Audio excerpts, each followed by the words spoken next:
ಧಾರವಾಡದ ಜುಬ್ಲಿ ಸರ್ಕಲ್ನಲ್ಲಿಂದು ಬೆಳಗಿನ ಜಾವ 7:10 ಸುಮಾರಿಗೆ ಹೈಡ್ರಾಮಾ ನಡೆದಿದೆ.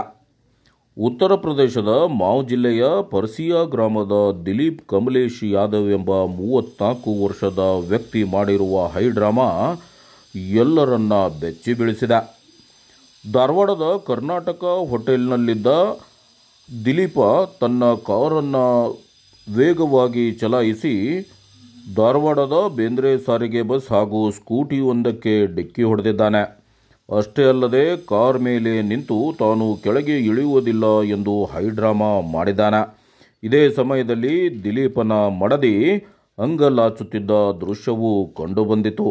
ಅಷ್ಟೇ ಅಲ್ಲದೆ ಪೊಲೀಸರು ಬಂದು ಮನವೊಲಿಸುವ ಪ್ರಯತ್ನ ಮಾಡಿದರಾದರೂ ಯಾವುದೇ ರೀತಿಯ ಸ್ಪಂದನೆ ದೊರಕಲಿಲ್ಲ. ಇದೇ ಸಮಯದಲ್ಲಿ ಸ್ಥಳೀಯ ವ್ಯಕ್ತಿಯೊಬ್ಬ ಕಾರಿನ ಮೇಲೇರಿ ಆತನನ್ನು ಕೆಳಗಿಳಿಸುವ ಪ್ರಯತ್ನಕ್ಕೆ ಇಳಿದಾಗಲೂ ಕೂಡ ದಿಲೀಪ್ ಆತನನ್ನೇ ಕೆಳಕ್ಕೆ ನೂಕಿ ಮತ್ತೆ ನಿಂತುಬಿಟ್ಟಿದ್ದ.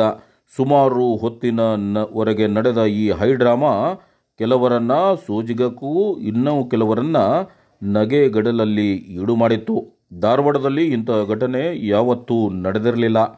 ಶಶಿ ಎಂಬಾತನ ಪರಿಚಯಸ್ಥ ದಿಲೀಪ್ ಧಾರವಾಡಕ್ಕೆ ಏಕೆ ಬಂದ ಎಂಬುದನ್ನು ಕೂಡ ಪೊಲೀಸರು ಪತ್ತೆ ಹಚ್ಚಬೇಕಾಗಿದೆ. ಘಟನೆಗೆ ಸಂಬಂಧಿಸಿದಂತೆ ಧಾರವಾಡದ ಸಂಚಾರಿ ಪೊಲೀಸ್ ಠಾಣೆಯ ಪೊಲೀಸರು ಕಾರು ಹಾಗೂ ಜಖಂಗೊಂಡ ಇನ್ನುಳಿದ 2 ವಾಹನಗಳನ್ನು ವಶಕ್ಕೆ ಪಡೆದುಕೊಂಡು ಮುಂದಿನ ಕಾನೂನು ಕ್ರಮವನ್ನು ಜರುಗಿಸಿದ್ದಾರೆ. ಬೇಂದ್ರೆ ಬಸ್ಸನ್ನು ಹಜರೆ ಸಾಬ್ ರಾಟೆ ಎಂಬಾತ ಚಲಾಯಿಸುತ್ತಿದ್ದ.